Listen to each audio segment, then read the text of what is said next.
So installing Carbon Black sensor or agent on a system is super easy. First, you're going to log into the Cloud Console, go to Endpoints, choose Sensor Options, okay?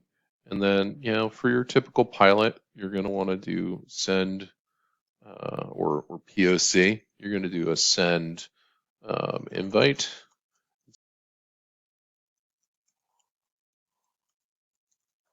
And once you do that, you're ready to go. You'll get an email just like this one,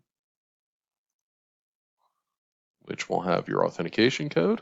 You'll copy that. You'll pull down the file, run it. Next, I accept, next, paste in your code, click install. Then within a matter of seconds, you're ready to go. You can see here is my Carbon Black cloud sensor.